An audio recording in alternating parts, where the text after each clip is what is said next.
So mga tol, humanga nga po ang kasalukuyang WBC Super Welterweight World Champion Sebastian Fundora sa performance ni Manny Pacquiao. Matatandaan na napalaban din siya sa undercard ni Manny Pacquiao at tagumpay na naipanalo ang labang kay Tim Tszyu via stoppage sa round 7. Napasabi na lang si Fundora, ang ganda daw ng pinakita ni Manny Pacquiao sa edad nitong 46 sa laban dito kay Mario Barrios noong linggo. Superstar daw talaga si Manny Pacquiao at isang icon. Isa nga daw freaking pound for pound si Manny Pacquiao na nakita natin sa buong buhay. Dream come true nga din daw para sa kanya na makasama niya si Manny Pacquiao sa card. Ang masasabi lang daw niya, Pacquiao is Pacquiao.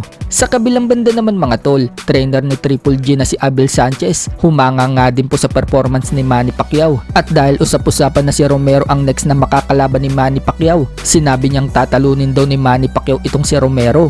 Outbox lang daw ni Manny Pacquiao si Romero. Experience din daw ang magpapanalo kay Manny Pacquiao. Para kay Abel Sanchez, bagamat tinalo daw ni Romero si Ryan Garcia nito lang nakaraang May, marami daw issue itong si Garcia sa labas ng ring at hindi daw ito nagpo-progress. Bagamat mabilis daw itong si Garcia at mabigat ang kamao, pero wala daw nagagawa si Garcia kapag gumaganti na ang kalaban. Parang si Deontay Wilder, malakas daw yung kanan pero lax daw sa lahat ng bagay. So para kay Abel Sanchez mga tol, parang sinasabi nito na hindi totally nag-improve itong si Romero sa labang kay Garcia. Pero ika naman niya kapag maglaban daw si Manny Pacquiao at Romero. Sa tingin niya, mas exciting daw yan kaysa daw sa laban ni Manny Pacquiao dito kay Barrios. Sa nangyari daw kasing laban ni Manny Pacquiao dito kay Barrios, parang sparring lang daw yung nangyari. Hinalintulad pa nga po niya yan sa laban ng bata niyang si Triple G versus Canelo Alvarez Trilogy. Samantala, maging nga po ang announcer na si Brian Caster, naniniwala na panalo dapat si Manny Pacquiao. Inap na daw ang pinakita ni Manny Pacquiao para siya ang tanghaling panalo. Masyado nga din daw nire-respeto ni Mario Barrios si Manny Pacquiao.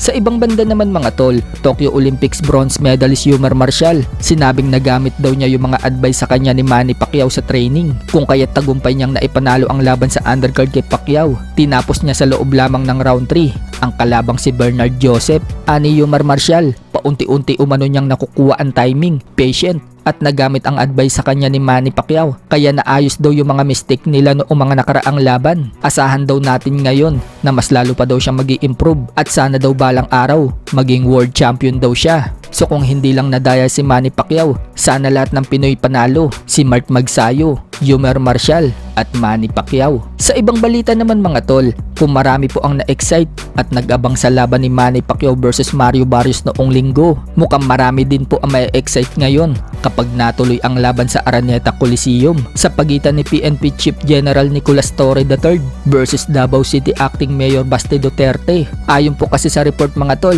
pumalag umano si General Torre sa hamong suntukan sa kanya ni Mayor Baste Duterte. Hindi na nga po natin aalamin ang ugat ng hamunan. Sa boxing tayo magpo-focus. Sinabi nga po ni Torre, whether serious daw yan o hindi, gawin daw nila ang laban sa linggo, alas 9. 12 rounds daw ang suntukan para maganda at para daw marami ang ma-race nila. Hindi naman daw niya pinapatulan itong si Baste, pero nakikita daw niya magandang opportunity daw yan para makatulong sa taong bayan.